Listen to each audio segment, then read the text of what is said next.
Assalamualaikum.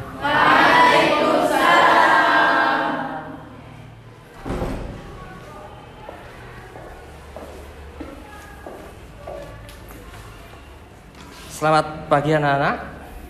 Pagi. Bagaimana keadaannya, sehat walafiat? Alhamdulillah. Oke, sebelum kita mulai pembelajaran hari ini, marilah kita berdoa dalam hati. Doa mulai.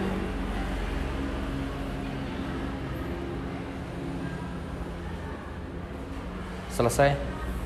Ya. Terima kasih. Sebelum kita memulai, saya pengen tahu dulu, ada yang tidak hadir hari ini? Ada. Saya lihat absen dulu. Yang tidak hadir siapa? Azahro sama? Kenapa itu? Oh, yang kemarin dijemput orang tuanya? Ya, kemarin yang pernah kita pelajari, bahwasanya kita telah belajar tentang apa? Masih ada yang ingat? Belajar apa kemarin? Iya, akhlak terpuji. Akhlak terpuji dan akhlak tercela. Jadi akhlak itu ada dua, yaitu akhlak terpuji dan siapa yang bisa menyebutkan contoh akhlak terpuji? Iya, banyak sekali ya. Contohnya apa? Dermawan, toleransi, jujur, beramal, tanggung jawab, apa? Sabar. Iya. Jadi yang namanya akhlak terpuji itu banyak sekali ya. Tadi ada sabar, ada jujur, ada tawakal, istiqomah, dan lain sebagainya. Jadi itu adalah salah satu contoh akhlak terpuji. Kalau akhlak tercela atau akhlak yang kurang baik atau tidak baik, apa? Siapa yang bisa menyebutkan? Contohnya apa? Apa? Iri. Apa? Fitnah, ya. Boros dan sebagainya, ya. Itu adalah salah satu atau beberapa contoh dari akhlak tercela. Pada kesempatan kali ini kalian sudah belajar tentang akhlak terpuji dan tercela. Banyak sekali contohnya. Dari pembelajaran itu, materi yang pernah kamu tahu atau kamu pernah pelajari dalam bab itu, siapa saja atau apa saja dalam isi materinya itu? Ada yang bisa menyebutkan isi materinya? Tadi kan ada sabar, ada syukur, ada tawakal dan sebagainya. Ada yang bisa menyebutkan apa? Dari pengertian dari sabar, terus landasan hukum sabar, ya. Jadi berdasarkan pada apa itu ya? Ya, kemudian manfaat dari sabar. Ya. Ada yang lain bisa menyebutkan? Apa? Pengertian dari fitnah, kemudian macam-macam fitnah, cara menghindari dari fitnah itu ya. Kemudian contoh ya, contoh dalam perbuatan fitnah itu adalah salah satu isi materi dari pembelajaran akhlak. Pada pembelajaran kali ini dalam bab akhlak terpuji, kita fokus di pokok pembahasan, yaitu dalam berpakaian dan berhias. Jadi apa saja yang termasuk dalam akhlak berpakaian dan berhias itu bagaimana, kemudian manfaatnya dan sebagainya, silahkan diuraikan. Nanti saya bagi per kelompok. Jadi ada berpakaian, berhias, kemudian perjalanan, nanti dibagi. Ini ada berapa? 21. Nah, saya bagi 3 ya. Nanti saya bagi 3, urut sebutkan 1, 2, 3. Nah, nanti yang bagian kelompok 1 sana, 2 sana, kemudian 3 sana. Kelompok 1, 2, 3 saya bagikan lembar kerja peserta didik ini. Nanti silahkan dikomunikasikan dengan teman kamu hal-hal yang perlu kamu diskusikan. Kemudian setelah diskusi nanti dipresentasikan apa hasil dari diskusi itu ya. Ya. Kelompok 1 sini ya. Bab apa?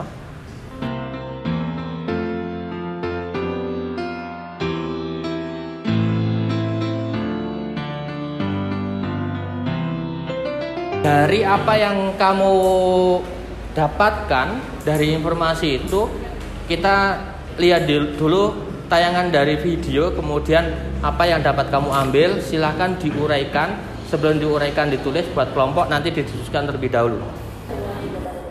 Nah, silakan simak videonya, nanti apa yang kamu tanggap, kemudian nanti didiskusikan.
Ya, itulah video sebagai gambaran kita.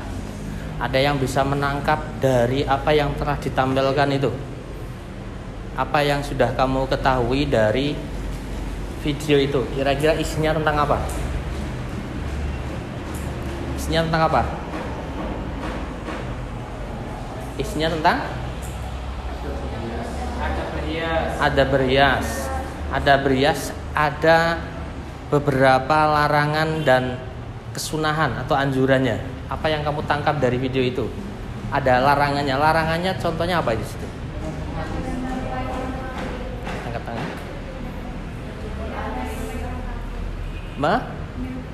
Ya, kita tidak boleh berhias menyerupai orang kafir. Ada yang lain? Tidak boleh mewarnai rambut dalam warna hitam ya. Jadi kalau sudah putih dan sebagainya dilarang. Ya, dilarang mencukur alis itu ya, alis bulu mata ini ya. Jadi tidak boleh dengan apapun dan sebagainya. Nah, itulah gambaran sekilas tentang teori adab berpakaian dan berias. Silahkan dari semua kelompok teman-teman satu sama lain berdiskusi, membicarakan atau membuat refleksi apa yang kamu uraikan dalam diskusi itu, ditanyakan, dikoordinasi sama temannya. Apa yang terdapat dalam teori itu silahkan dibuat, setelah itu nanti dipresentasikan. Ya, oke, sudah paham? Ada pertanyaan? Gak ada. Ya, silahkan untuk dibuat diskusi terlebih dahulu, nanti dipresentasikan.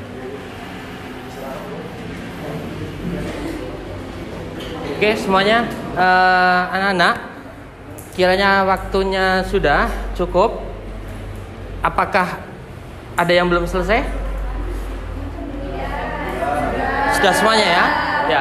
Jika sudah selesai, silakan untuk mempresentasikan hasil diskusi kamu pada yang lain. Silakan dari kelompok yang lain atau teman yang lain menanggapi atau menambahi sesuatu yang kurang ya. Kemudian dari semua peserta untuk membuat refleksi, silahkan membuat catatan, nanti dikumpulkan. Itu ya. Oke, langsung kita presentasi dari kelompok 1. Silakan untuk berdiri, kemudian dipresentasikan kepada teman-teman kamu. Teman-teman semuanya, kita lihat presentasi dari kelompok pertama akan mempresentasikan apa yang mereka sudah diskusikan. Jadi silakan disimak, kemudian nanti ditanggapi apa yang perlu kita tambahkan. Kemudian ada sesuatu yang belum jelas, nanti silakan dipertanyakan. Oke, siap untuk kelompok pertama? Siap. Ya, silakan. Assalamualaikum warahmatullahi wabarakatuh. Waalaikumsalam warahmatullahi wabarakatuh. Kami dari kelompok 3 akan menyampaikan hasil diskusi kelompok kami tentang adab berpakaian. Namun sebelum itu, kami akan memperkenalkan diri terlebih dahulu. Nama saya Hana Faidil Stantun. Nama saya Samada. Nama saya Duta. Nama saya Isra Raina. Nama saya Nova Sekolah Pendidikan. Nama saya Dika Anissa. Langsung aja. Yang pertama, menerjemahkan makna dari adab berpakaian. Pakaian adalah segala sesuatu yang dikenakan seseorang dalam berbagai ukuran atau model, berupa baju, celana, sarung, jubah, dan lain sebagainya. Yang kedua, kriteria berpakaian menurut syariat Islam. Yang pertama, bagi wanita memakai kerudung atau jilbab yang menutup dada. Yang kedua, menutup seluruh tubuh selain muka dan telapak tangan kecuali di hadapan mahramnya. Yang ketiga, berpakaian minimal menutup lutut dan pusar bagi pria.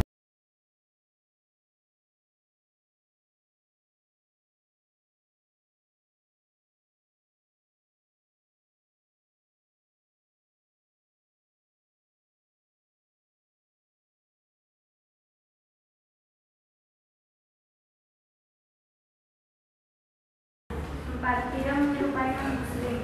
5. Sederhana dan pantas di lingkungan.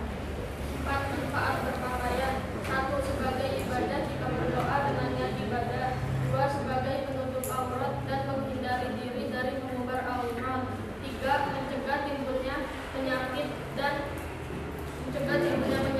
gangguan kesehatan. 4. Sebagai perhiasan dan menghindari fitnah pandangan negatif.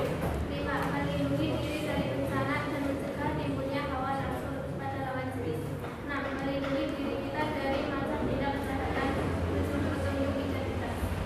Ya, itu ya presentasi dari kelompok pertama. Ada hal-hal yang lain, mungkin ada tambahan dan sebagainya.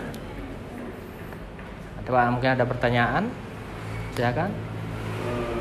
Sebelumnya saya dari kelompok 2 ini bertanya, kan kalau untuk batas aurat pria itu mulai dari pusar hingga lutut. Kalau wanita seluruh tubuh kecuali telapak tangan dan wajah.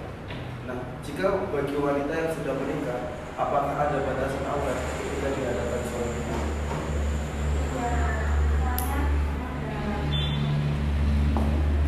Jawabannya apa? Tidak. Saya akan menjawab pertanyaan dari kelompok 2. Jadi jawabannya tidak ada batasan dalam menikah. Oke, ada yang lain? Saya kira cukup. Cukup. Oke, terima kasih untuk presentasi kali ini. Beri tepuk tangan untuk beri aplaus pada kita. Silakan kembali ke tempat.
Oke, setelah kita mempelajari, kemudian kita sudah berdiskusi dan kemudian kita menghasilkan dalam bentuk presentasi sebagai bahan tambahan untuk menambah nilai pengetahuan.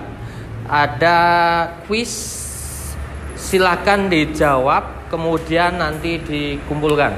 Ya, dari beberapa pertanyaan yang sudah ada itu, silakan dikerjakan, kemudian nanti dikumpulkan, ditulis.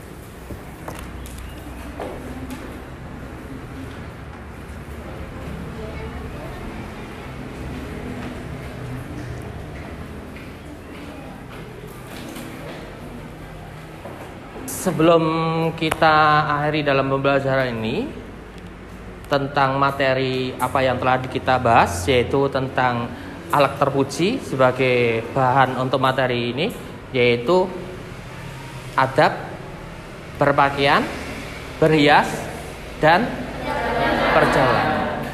Dari materi atau pelajaran kita pelajari ini, kira-kira kesimpulannya apa? Siapa yang bisa menyimpulkan? Silakan. Angkat tangan. Pojok. Kira-kira apa kesimpulannya? Ya. Islam mengajak manusia untuk hidup secara wajar, berpakaian secara wajar, berhias secara asli. Jangan kurang dan jangan berlebihan, karena itu setiap pribadi Muslim harus membiasakan diri untuk berpenampilan yang baik. Ya. Jadi intinya pada kesimpulan ini adalah Islam mengajak manusia untuk hidup secara wajar, ya, terwajar apa adanya itu ya, tidak berlebihan, ya, tidak berpaling sombong dan sebagainya. Saya kira cukup untuk pembelajaran kali ini, dan karena waktunya sudah habis, sebelum kita akhiri, marilah kita berdoa pada kesempatan kali ini dengan bacaan Alhamdulillah bersama-sama. Alhamdulillah. Sekian dari saya, dari awal hingga akhir banyak kesalahan, mohon maaf. Saya Assalamualaikum warahmatullahi wabarakatuh.